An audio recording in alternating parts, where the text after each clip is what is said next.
Hello and welcome. Alright, get comfortable for a story you will not want to miss.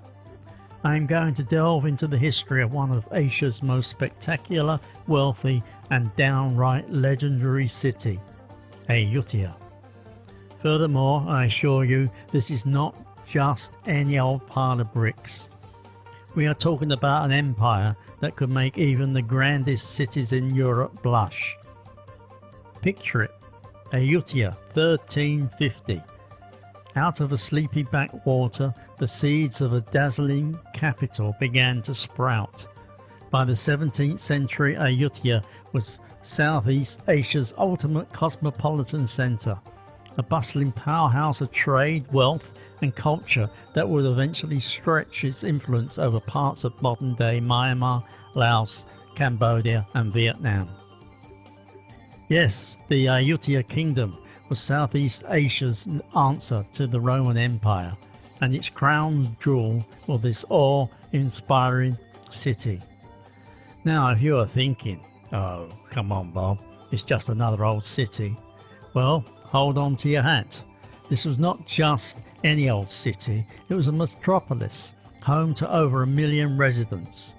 Just imagine it, a place where the air was thick with exotic spices, where merchants from Persia, Japan, China and Portugal rubbed elbows with Siamese nobles and Buddhist monks. The city adorned with gold-leaf temples, towering palaces and an opulence that you could smell or sense from miles away. Honestly, it could put most of Europe to shame. Yes, even Paris. Furthermore, believe me, Ayutthaya had the receipts to prove it. You see, it had something other cities could only dream of: geography. Strategically positioned at a meeting point of 3 rivers, the Chao Phraya, the Lopburi and the Parsak, Ayutthaya became a powerhouse for trade. It was a riverine crossroads connecting India, China and beyond, allowing it to control the lucrative trade routes of the east. And with these rivers running right through it, Ayutthaya was like the Venice of Asia. Minus the gondolas, of course. But full of boats piled high with silk, spices, gold and just about every luxury imaginable. However, Ayutthaya was not just rich in goods. It was rich in culture too. It was said the city's architecture was an absolute wonder. Nevertheless, here is the clever bit. Remember how I mentioned those rivers? Well, the whole city would flood annually. Did that stop them? Not bloody lightly. They simply built everything on stilts. Yes, even the royal palace. Imagine that. A floating city of 1 million people with elevated walkways and buildings rising from the water like some sort of oriental Amsterdam on growth hormones. Palaces and temples encrusted with gold and jewels rose up across the landscape, and the grand palace itself was a shimmering masterpiece. A labyrinth of rooftops reaching for the sky with intricate designs and vibrant colours that would stop even the most jaded traveller in their tracks. In fact, the city left such an impression that foreigners who visited were absolutely gobsmacked. There was a French diplomat who could not stop singing its praises. He had never seen anything like it. He marvelled at how well organised and sophisticated it all was, which, coming from a European in the 17th century, was really saying something. Not only that, Ayutthaya was incredibly tolerant for its time. You had Persians building mosques, Chinese setting up temples and Catholics from Portugal constructing churches. The locals did not seem to mind, they were too busy swimming in wealth and culture.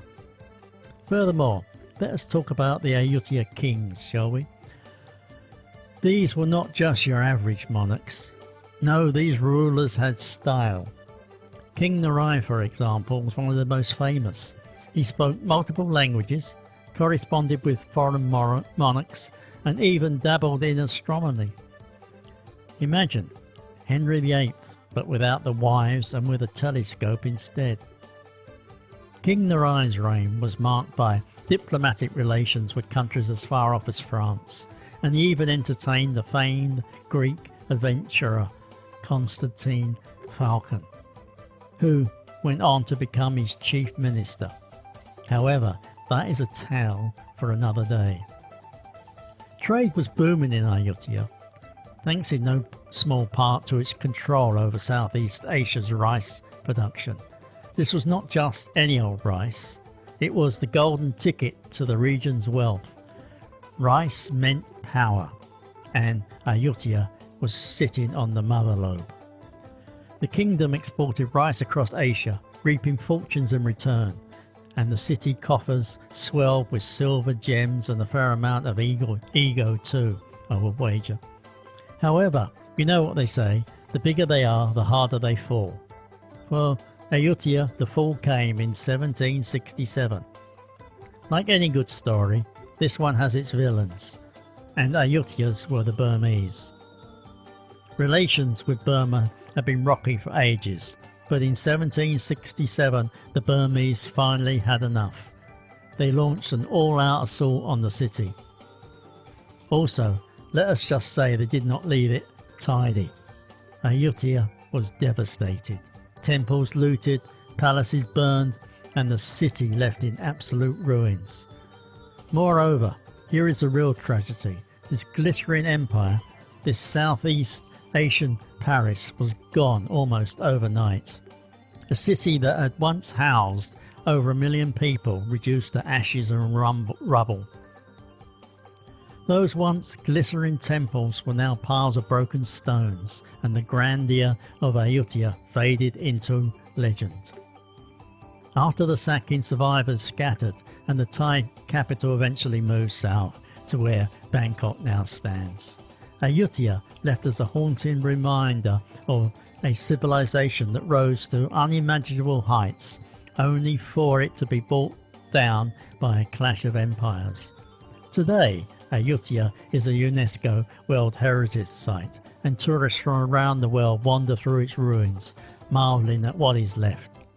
However, even though there is little gold left on those temples, you can still feel the spirit of the place, the grandeur, the beauty, and yes, the loss. Now, if you're thinking, well, that is depressing, maybe. However, here is the thing. Ayutthaya is not just about what it lost, it is about what it left behind. The architecture, the cultural legacy, the stories that live on. It is a reminder of a world that once was, and the incredible heights that humanity can reach, only to come crashing down again. So if you ever find yourself in Thailand, take a day trip from Bangkok and wander through Ayutthaya's ruins. I promise it will make history feel just a little bit closer. Finally, here is where you come in. If you enjoyed this journey through Ayutthaya's rise and fall, why not give this video a thumbs up? Better yet, hit the subscribe button and join me on more adventures through Thailand's history's forgotten stories. Moreover, do not keep this to yourself. Share it with anyone you think would love a bit of history with a twist of humour. So there you have it, Ayutthaya, the glittering empire that rivaled Paris until the Burmese came knocking. Let us just say it is a story worth telling and retelling, if only to remind ourselves that nothing, no matter how grand, lasts forever. Finally remember, while Venice may be sinking, Ayutthaya was swimming by design. So, please take care. Until my next video, bye bye.